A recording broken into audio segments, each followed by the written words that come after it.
Hey everyone, as you know, we are a bunch of ADHDers working together to create the most helpful ADHD content ever. And now it's time for the release of everything at once. This is the everything bundle, freaking for Christmas. And so we got so many good things to share with you. Addie, tell them about it. So this month, for the whole of December, we're doing a Christmas sale, holiday sale if you don't celebrate Christmas, and it's 90% off from our ultimate ADHD bundle. So with that, you get 33 products, which includes all of the ebooks, workbooks, Google Sheets, and Notion templates. And they're So all it's very pretty pretty. epic. Yeah, They're all you get a pretty lot and in there. graphical. We commission artists to help make them, and they're glorious. For if you're visually minded, you just want to like look at them. They're so pretty.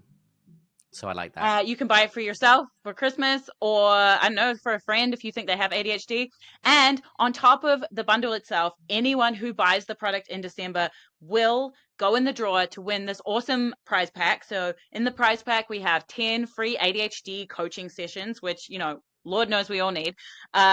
We have $100 Amazon gift voucher times two and free access to all of our future books in 2024. So get in Mm-hmm. there, grab that bundle, and get in the draw to win that awesome prize pack. Hello, my beautiful neurospicy friends. It's us, the ADHD Explorers, back at you with the lovely Tina, who is the ADHD accountant, which is very exciting. So, all your financial troubles, we will explore and see what is the connection between ADHD and managing our finances. Hey, Tina, how's it going? Good. Thank you for having me. So great to have you on. Like, I'm sure there's so many ADHDers, we have all these issues with spending sometimes. Like, okay, we get the money at the beginning of the month, and then by the end of the month, oh, where did it go? Oh, and then we forget about the random shopping sprees, or, getting so overwhelmed we don't want to like use our executive function to like plan our finances. Goodness me. So, Mhm. so I want to ask you, like, what is it that you do, and how do you help people with ADHD manage their finances? Yeah. So I am an accountant and financial consultant.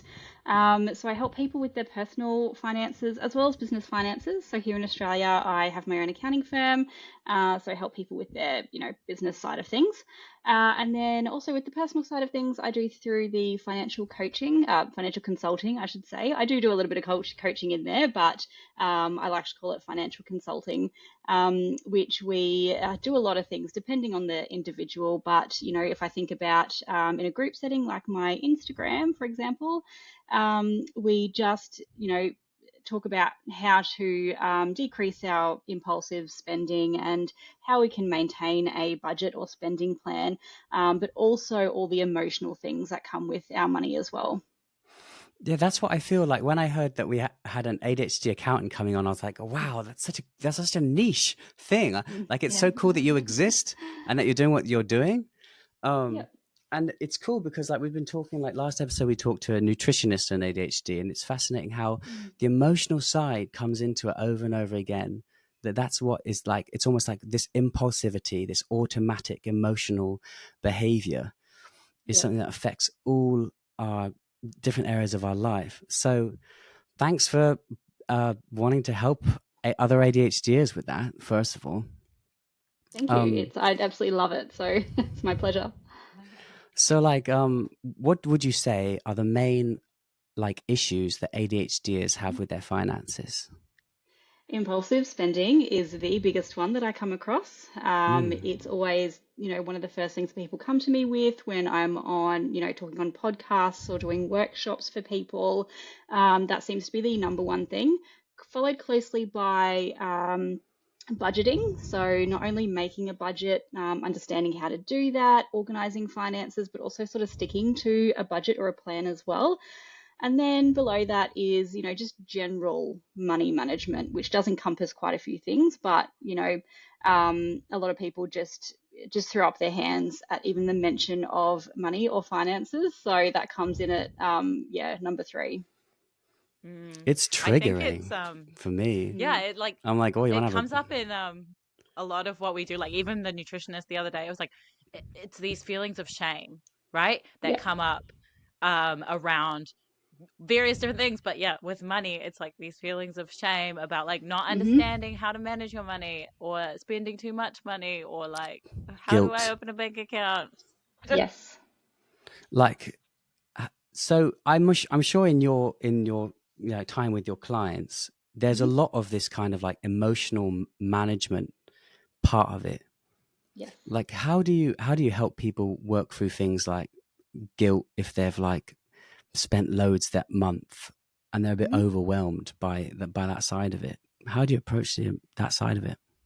Yeah, so the first thing is actually acknowledging that that's what you're feeling. A lot of the time, when we start to feel those emotions, we just want to avoid it. And then that's what rolls on to avoiding the whole money thing. So the first step is actually acknowledging, what are you feeling? Where in your body are you feeling it? That type of thing.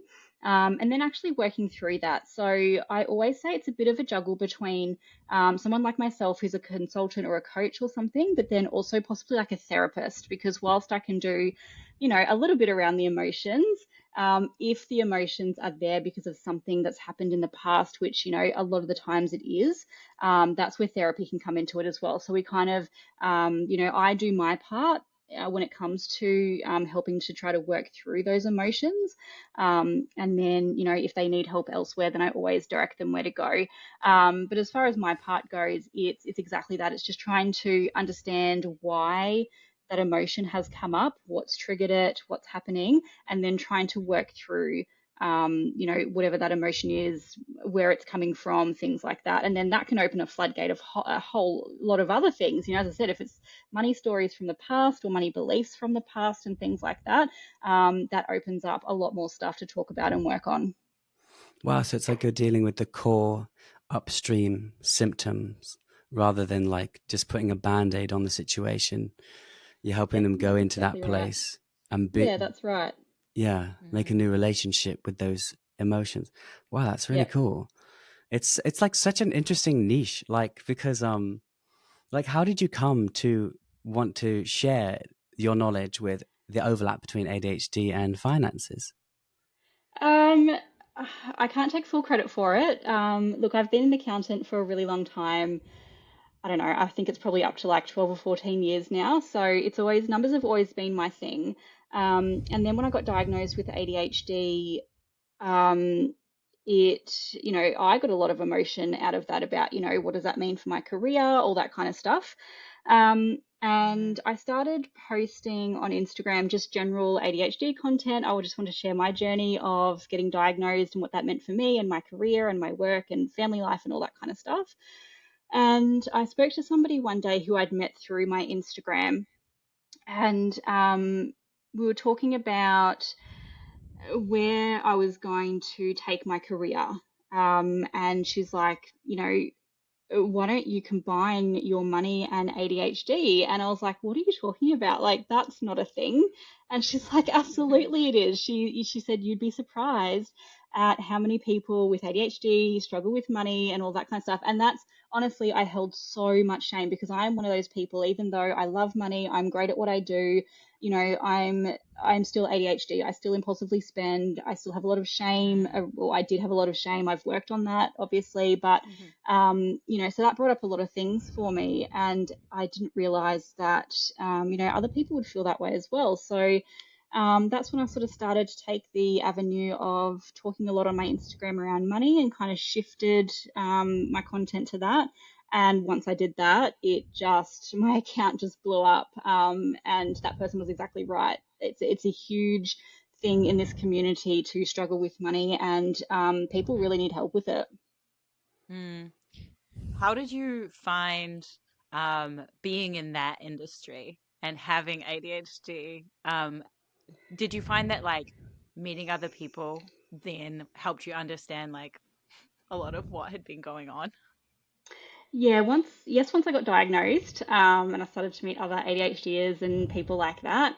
But before I was diagnosed, being in this industry was really difficult, because I guess in a general population, there's not many people with ADHD, but especially in, that kind of work environment, there's not many neurodivergent people. So that brought up a lot of its own issues Mm-hmm. around work and, as I said, shame around my own money habits and things like that back in the day. So yeah, it was really difficult. But a lot of the things that I teach now is things that I taught myself to do before I was diagnosed. So, the things Mm. that I help people with now and teach them and implement, is what I came up with to help myself when I was undiagnosed. So it was a Mm. long journey, but yeah, one that I am more proud of these days rather than try to hide and be ashamed of it. I love It's that. that ADHD ingenuity coming into play. Mm, It's like I feel like some of the wisest ADHDers are the ones, well, like I don't know, but like it's all different for everyone. But I feel like mm, there's some people that didn't know they were ADHD for so long. They learn all of these like adaptive mechanisms, like hmm Mm. Ryder Carroll, who made the bullet journal method. All, Yep. that whole like journaling method he made up just to help himself. So that's really cool that you've Mm, like. I feel like you've obviously had to like car crash the wrong ways sometimes to learn all these different ways to navigate uh, all the different aspects of money and ADHD and like yep. looking after Mm. yourself. Yeah. So like how do we do it? Like should we start? Where do we start? Do we make a budget or think about what our monthly spend is? I don't know. Help me out here. Yeah. Yeah, so, and look, that's exactly where people go to first. They're like, I'm rubbish with money. I struggle to manage it. So I'm going to go straight to a budget. And I tell Mm, people a lot of the time that that's actually quite a few steps ahead of where people actually need to start. If Mm. you mm, don't understand what's going on in your bank account, if you're even afraid to look in there, if you don't know what subscriptions you have, if you're not even sometimes keeping track of what you're spending, that's where you need to start rather than all these steps ahead of making a budget. Because if you make a mm, budget, try to sit down and if you're afraid to look into your bank account, you don't know what's in there, trying to put all that into a budget just isn't going to work if you don't know, what's coming out as far as expenses go each month and whatever it may Mm-hmm. be. That gets really quite difficult to do. So I always tell people that if this is completely new to them, just start at getting comfortable with even looking at your money. Jump into your bank account every now and then and try to work through those feelings of anxiety if that's what's coming up when you go in there because of all the, withdrawal transactions that you can see. And just get comfortable and know what's in there and start to, not track every single dollar. That can get really tedious, but even just having a look, what have I spent today? Because often we do forget. We forget that we've, spent something yesterday, and then we Mm-hmm. wonder why we're, running out of money. So just being aware of all of that is a really big first step.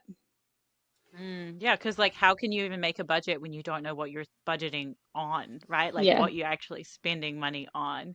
And that exactly. anxiety is so real. Like, I remember, especially when I was at university and I was really broke, like the anxiety of even just putting your card in the machine to be like, how negative is it?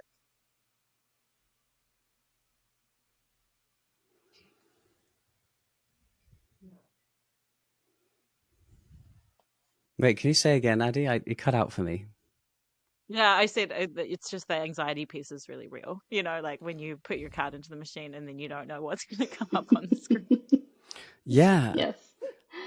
I feel like there's some phenomenons around money that so I like how step one you say basically like observe your financial Mm, situation and like let and see if what emotional spikes you have at the same time.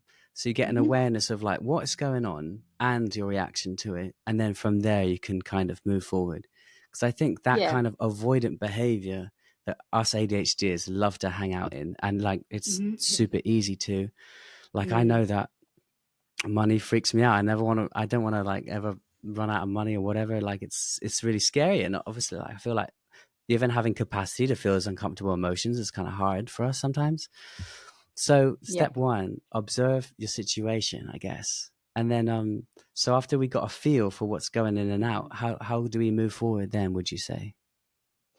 So once you've kind of gotten a feel for it, then it's probably a good time after that to actually sit down and have a good look at everything. So I tell people just to start with the first month. So actually go into your bank account properly, either bring up transactions for the first month. You can download files sometimes, depending on what bank you're with, and actually track them. So have a look at them, see if it was, a bill, if they were sort of quote unquote, bad word I know, but necessary expenses. I'm talking like, rent or mortgage or food or whatever it may be. And then have a look at all the other transactions, all those little amounts, and actually mark what they are, whether they were, coffees or, random purchases, some impulsive purchases. And through that process, you can kind of see why doing that first bit of getting comfortable with it, because once you start sort of sitting down and actually tracking and sort of marking out, what might have been impulsive, what was necessary, what wasn't, things like that, that can bring up a lot of emotions as well. So that's why I always say that first step is to get comfortable with it and then actually do the tracking. So you don't have to do, a lot. Like I tell people to start with that first month. If you want to go back further, then do that. Otherwise, just stop with that first month and then you can come back to that and go back further if you need to, because you will at some point need to, figure out what are your monthly expenses, quarterly, yearly, things like that. But just that first step of looking at the last month, last 30 days, and then, go forward from there. A lot of banks now will give you a kind of a breakdown, like a pie Mm, chart of like, oh, you spent this much on groceries, and they'll lump it into yes. at least categories so you have a general idea of like, oh wow, I spent a lot on electronics this month. Yeah, some banks are really good and they give you that information. I know the bank that I'm with doesn't, so it's really annoying, but I do. I work with some people who I see what their bank gives them, and it's just so much good information. So, yeah, it's always good to sort of see if your bank can do that.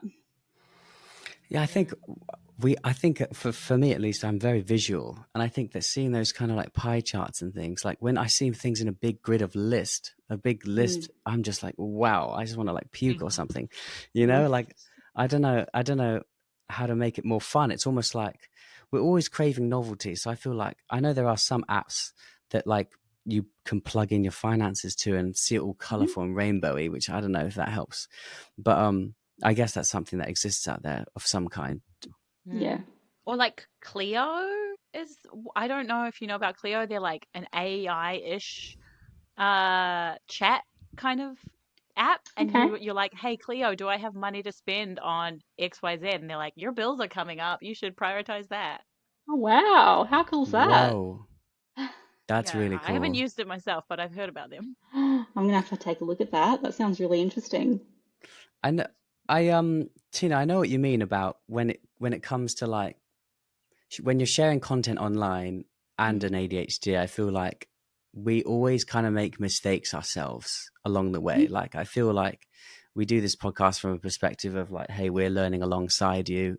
We want to learn. I like. What are some examples of ways in which you like mess up sometimes? If you don't mind sharing, as an like, how does your ADHD affect you in your finances? A lot of ways. As I said, I still impulsively spend. I try to make people understand that there's no illusion here of that I'm perfect. I don't expect other people to be perfect, especially with ADHD. And I never tell somebody that they can't, that I should say, I never promise people that they can stop impulsively spending, for example, because with ADHD, it really isn't realistic. If some people can, then that's amazing. But, I always want people to be realistic about it. And it's more about, doing it less rather than completely cutting it out. So, yeah, Hmm. I'm still impulsive. I, bought a couple of things impulsively over Black Friday sales.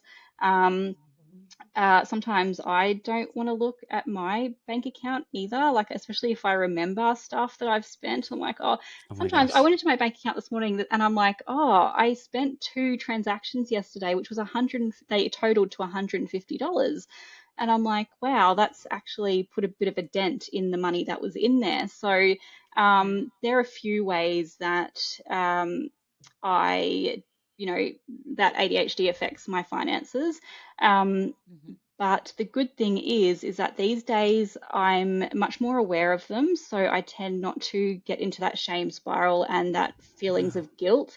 And if I start to, I can, pick it up a lot quicker than what I used to. So if that happened, 5 years ago or something, it just would have sent me into such a, I'm so ashamed at myself, blah, blah, blah, blah. I like to think that sort of where I am now is testament to, how an ADHD can manage their money. I Mm. appreciate that you're sharing that, and also that you're sharing this perspective of like being kind to yourself.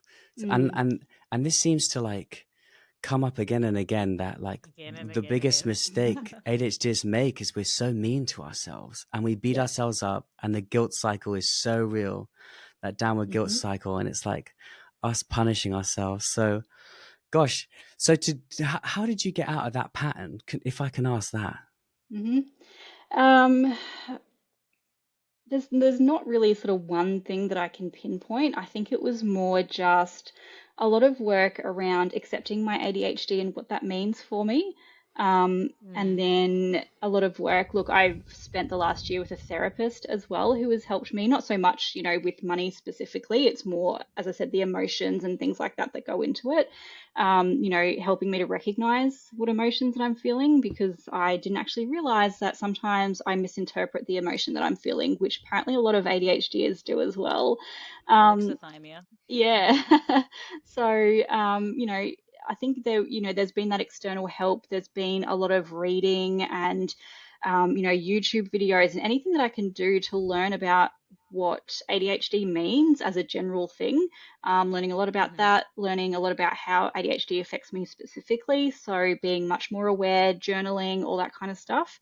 And then, applying those things to money, because I say a lot of the time that a lot of our, um, for the lack of a better word, issues around money is because of our emotions and the Mm-hmm. things that our brain does because of ADHD. It's not actually, unless you've got dyscalculia or something like that, it's not actually a lot of the time the numbers and the money. It's all the things that are behind that we aren't aware of or we can't pinpoint, and then that comes out with all the shopping and not being able to budget and things like that.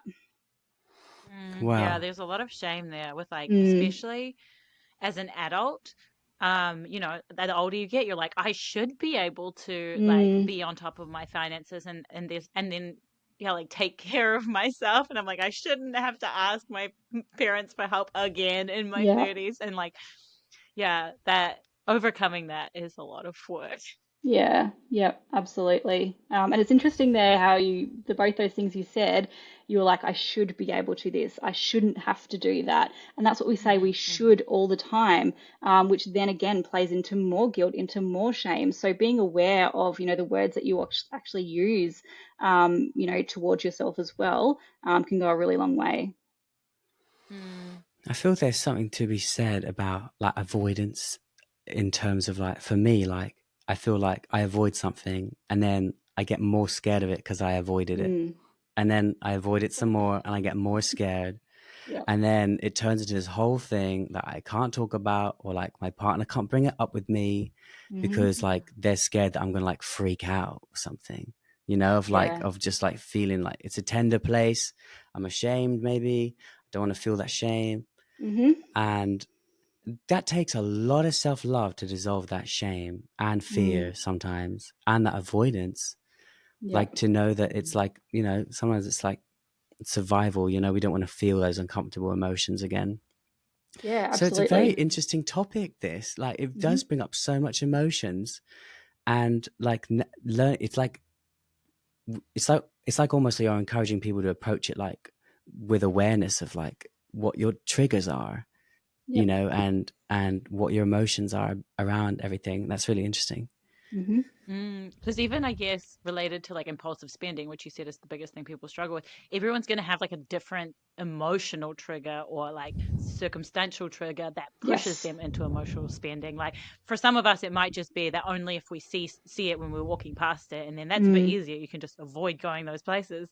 But yep. for others, it's like some people I know they're when they're feeling sad, they go straight to online shopping, right? And Yes. like that's their outlet. So I guess it's Yep. that helping to really understand what is sending you into that impulsive spending. Yeah. Sorry. I swear, one of the most crazy things about having ADHD is online shopping because it's such a dopamine hit Mm. so easily. Like they made it so low resistance that it's like Yep. so easy to be like, oh, and then now there's something nice coming my way. Ho ho ho! Yay yay yay! Yep. So have you got any tips for kind of like managing online shopping? Like I downloaded Temu, that new app, and I get Yeah. so absorbed into it. It's like a Yep. video game of novelty. I never want to leave. And then I was going to spend like $6, but I accidentally spent $180 Oh my on gosh. random stuff. And it was like a Yep. trance. It was an Mm. immersive trance. Mm-hmm. And I was like mindfully watching myself a little bit. And I was like, oh, I'm in something. I'm way deep in Yeah. something. I need to get out of this. This is Yep. dangerous. Luckily, Yeah. my mind said that because I was like observing, but it makes me like freaked out to say like I don't know what's going on there. Can you shed some insight on how we can protect ourselves from that black hole? Yeah. Well, as hard as it is, and again, this may be like, a few steps down the track for some people, but yeah, being aware of when that does happen. So I know what you mean with that app. I downloaded it as well because I wanted to buy these awesome cat pants. But it said I had to spend more money, Which you right? They need. actually implemented a minimum spend. So I wanted to spend $20 or $25 or something on these cat pants, but they're like, no, you can't check out until you've spent, I think it was 35 or something like that. And I thought, well, I don't want to spend that. I looked at other stuff to buy, but I was like, no, I just want these, so I'm not going to get them. But that's, that app, it's what it does. It makes the experience um, really engaging. So I don't know if anyone else has downloaded the app, but I think when you do, like when I did it, there was a spinny wheel that came up of, oh, you can, spin the wheel and get a discount, and they make it really fun. And, a lot of their stuff is colorful, and, they're like, oh, you looked at this, how about this? And they make you spend more time on the app or the website or whatever it is. Um, so just being aware of, not having those apps on your phone possibly. So, Mm. get rid of the apps. The websites are a little bit harder because obviously if you're going to, not have the Chrome app or something, you're going to be exposed to websites. A good idea is not putting your card details into the browser. You know how you can sort of save them there and it makes it really easy to check out. A Mm. good way to stop that is to actually not put your card details in there. So you actually have to get up, put your wallet or card or whatever somewhere where you have to make. There's a lot of steps to actually get your card to then check out. So um, there are a few ways, but also Mm. being aware of, as you said before, about the triggers, being aware of when you are more likely to online shop as well. So for me in the past, it used to be um, Mhm. back when I was working in corporate accounting, and I really didn't fit into that environment. So I'd get home, I'd be exhausted, I would be really unhappy, and I'd just, take out my phone and just scroll and look at websites and just spend money. So trying to identify, again, working with somebody, if you can't identify your emotions and your triggers, um, because that'll go a long way. As I said, if you're feeling really tired or sad or angry, you'll be able to identify that and understand, well, that's why I'm now going onto this website to do some scrolling and do some shopping. So instead, you can put the phone down and you can, get up and go do something else. Um, you know, Mm. Perfect world, you do that all the time. But again, we're not perfect. We have to be realistic. Sometimes we are just going to spend some money. But the more you can, identify that, put your phone down and go do something else to work through that emotion, is going to lead to less online shopping. I like that. Yeah. Avoid it like crazy. Like I know that that's a really top tip. I think that Peter Shankman, who wrote like Faster Than Normal, which is a really Mm, like positive book about ADHD, hmm he's very obsessed with gambling, right? And so he doesn't allow to take speaking gigs in Vegas. He mm, has a boundary with himself to avoid that whole city because he knows when he gets there, he will spend. It's like if I know if I go on Timu, I am going to hmm spend like Yep. maybe at least Mm. $20. So you know what I love? Delete the app off your phone. hmm Make it more emotional resistance. Make it harder for yourself. It's almost like, oh, if you're ever going out shopping, just leave your card at home. Yeah. Yep. would be the exaggerated version of that. That's cool. That's a top tip. I've found that with the saved cards, it's kind of been my savior that I never remember my CVC. So like it's like 3 digits, but I can never remember it perfectly. So it comes up and it's like, what's your CVC? And I'm like, fuck. I'd have to go look at my card. Do I really need this? Like, Yeah, no, I yeah, don't. exactly. Okay. You're putting all these steps in between you and actually making the purchase and checking out with it. So the more steps that you can have, the harder it is for your brain, and then you'll just get over it. And the quicker you get over it, the more it's most probably impulsive spending or trying to fill a void or trying to get over an emotion or not feel an emotion. So yeah, it's really interesting when you can kind of also track that and see how many times you do go to online shopping and what that trigger was. You'll end up getting a pattern. Wow, that's so insightful. So you're saying observe your like whole situation and make decisions based on that like an adult. Yes, that sounds very wise. I love how you were mentioning earlier how rather than telling your clients to cut out things completely, you kind of like you don't have those like 100% boundaries. You kind of let them have a bit of ease. Can you tell me a bit about why we benefit from that kind of way of looking at it? Yeah, so uh, look, this isn't specifically just for the ADHD community. We can feel it very like a lot more, as with a lot of things. But when you try to restrict yourself too much, the first thing you want to do is go do it. You start to feel angry, you start to feel sad, and the more you do it, the more our brain wants to rebel on that. It's like, well, you're telling me that I can't do this, so I'm going to go do it. And the more that you restrict, the more that builds up as well. So if you're restricting, and then you get to the point where you've saved up some money, or you haven't online shopped or in-store shopped in a really long time, and you're just feeling that urge and that itch, that can blow out because you've spent so long restricting. So being able to allow yourself a little bit of, whatever it is, a little, have, I don't know, little goals of, I tell people to, sometimes have some money set aside an account purely for shopping, purely for, impulsive shopping. So you have an amount, and when that amount's gone, that, well, all that's gone. So it sort of puts it a bit more visually rather than trying to remember what you've spent on in your normal account. If you just put that money somewhere else, that's specifically for that, and yeah, it stops that sort of restrict and binge cycle, I guess, if you want to put it that way, and just it puts it a bit more visually as well, which can really help us too. So it's almost would you like say, sorry, go ahead, Addie. I'm saying would that be like taking out a bunch of cash? So you're like, okay, I get $100 this month that I can spend on whatever I want. Yep. And having that cash or putting it on like a prepaid debit card or something along those lines. And you're like, okay, this is the card I can use for my stupid online spending. Let's not say stupid, but like my maybe not so necessary spending. Yeah, exactly And right. that actually like physically separates. I almost see it like you've got this. The ADHD mind is almost similar, like to a bull on a lead. It's like if we do it too tight, the bull is gonna freaking rip us away and throw us over the freaking fence. But you're saying if you have a little bit more leeway, the bull is happier and it doesn't like go on those binges or like emotional rages because it has its freedom to like live its own individual life or something.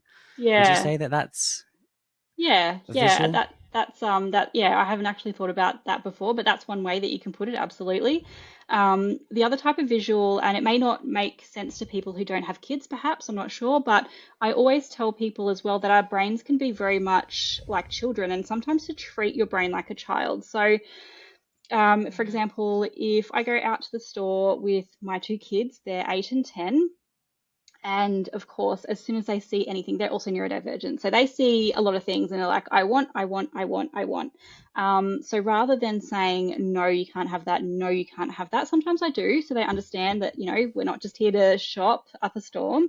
But sometimes I'll be like, I'll take a photo and I'll put it on your Christmas list or your birthday list. And I let them see me take a photo so they know that I'm not just saying that, because I used to just say it and they'd be like, oh, you just, So I take a photo so they can see that I am actually taking a photo of it so we can remember. So doing something like that as well, because then they feel better. They're not feeling really restricted. They've seen you take the photo, they feel better about it. So you can kind of do that as well. Oh, I saw something that I want in the shop, I'm going to take a photo of it.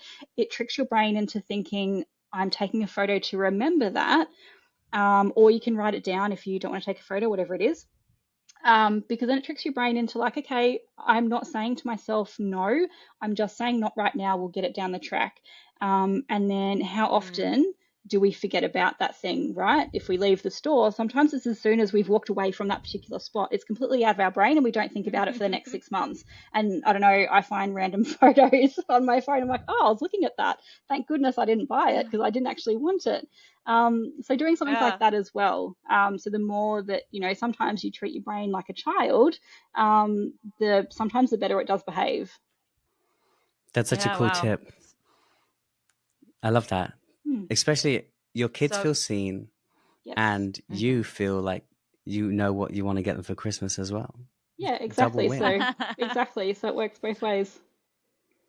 So it's similar to, I think I sent it to you the other day, Tina. I'd seen something that said the term budget acts in the same way that the term diet does in our brains, Mm-hmm. where it's putting us in this deprivation mindset where Yep. we're like, oh, a budget. Oh, I really want everything outside of my budget. Yep. And so apparently a better, more friendly term is spending plan, where it's Yes. like, this is the amount that you have and you're allowed to spend. Yep. And so it's just like reframing those kinds of terms in Yeah. our heads. Exactly. And that can go a long way as well. So you're exactly right. It's coming up with a different name that doesn't invoke those feelings of like scared and guilt and restriction and things like that. So calling it something else that either lights you up or makes you laugh, or even, as you said, just purely just call it a spending plan, because that's essentially what a budget should be. It shouldn't be something that's just restrictive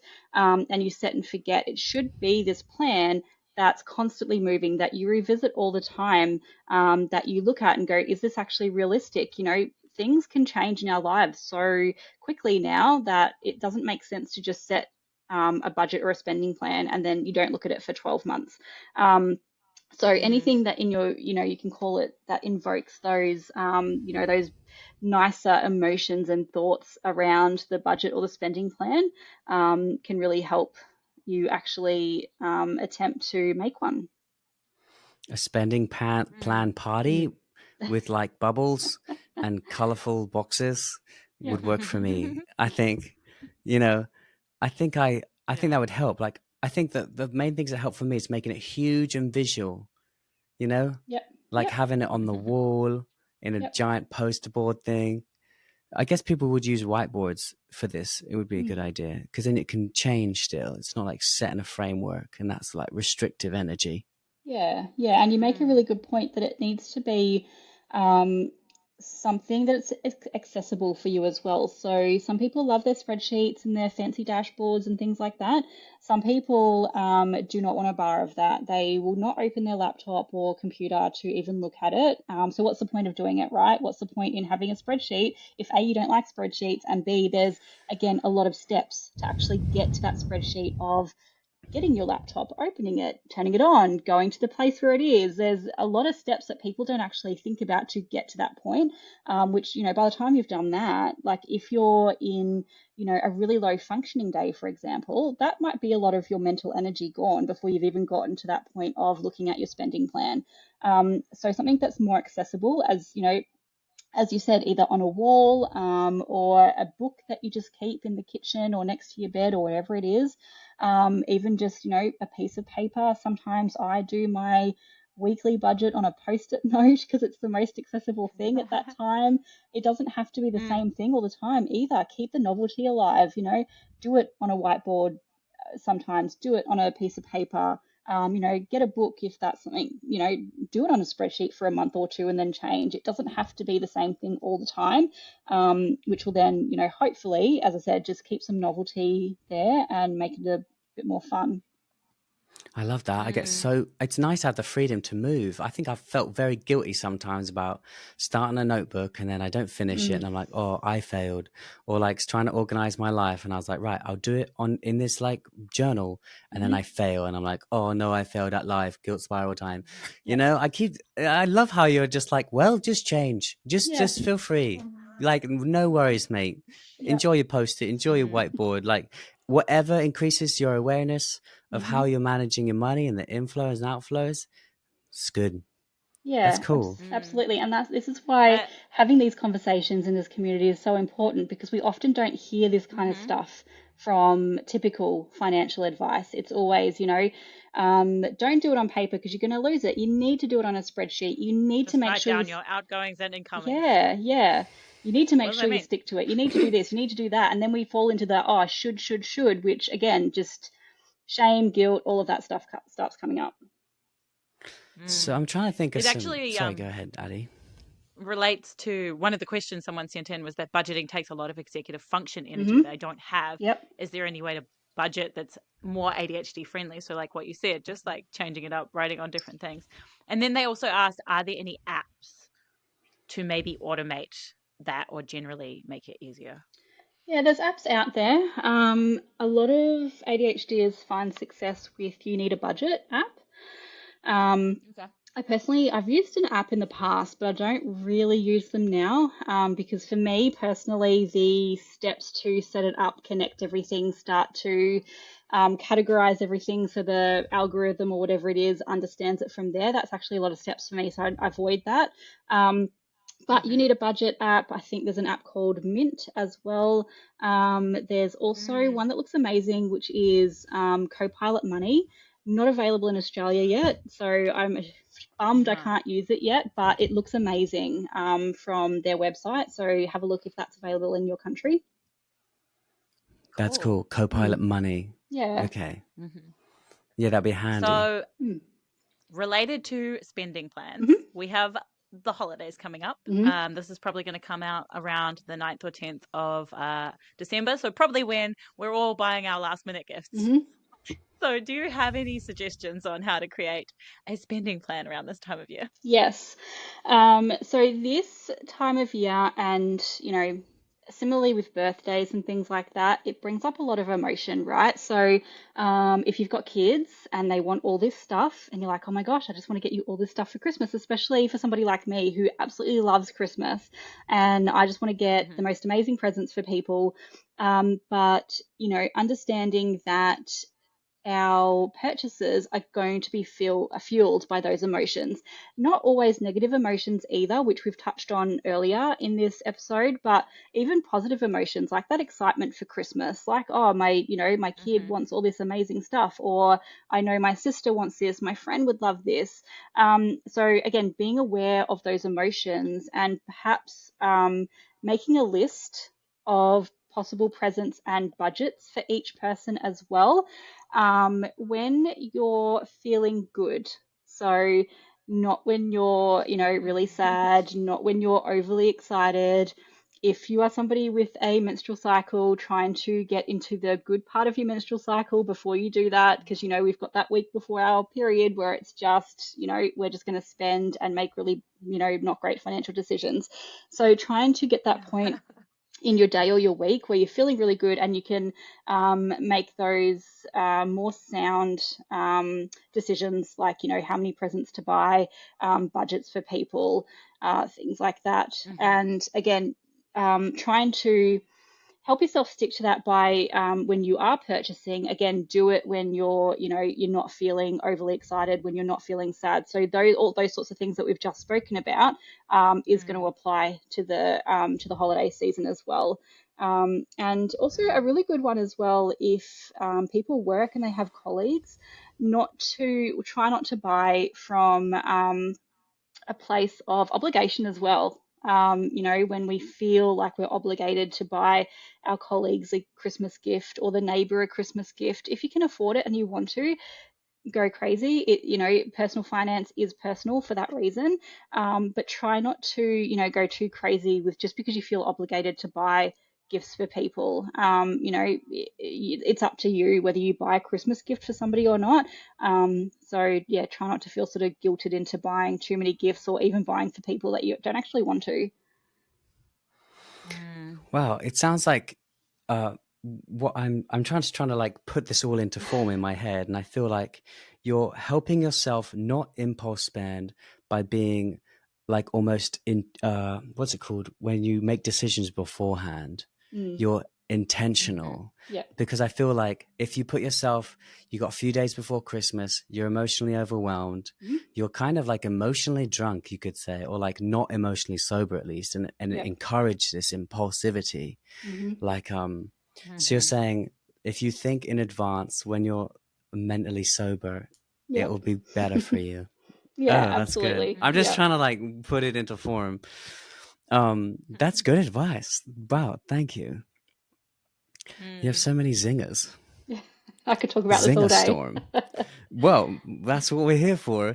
Um, is there something that we've not covered that you feel like, the people listening to this would benefit from? I think it's been like a really good overview. Obviously, we can sort of go further, which, maybe more episodes down the track, actually going further into, those emotions and, as I sort of just touched on before, like if you're, getting a menstrual cycle, going further into that, because even that can put a lot of strain on finances. Even delving more into spending plans and in emotional spending and impulsive spending. So I think we've touched on everything, but again, there's so much more that we can discuss on each of those topics.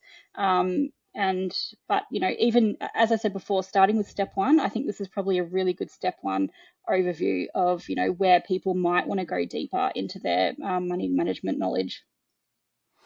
Cool. So if people want to learn more, how do they follow you? So the best place to go is my Instagram, which is at the ADHD Accountant. There's heaps of content on there, videos, and then there's links to my website. I've got a Facebook group as well, which is ADHD Money and Finance. Resources in there. You can come ask questions. So yeah, and those links will be on my Instagram.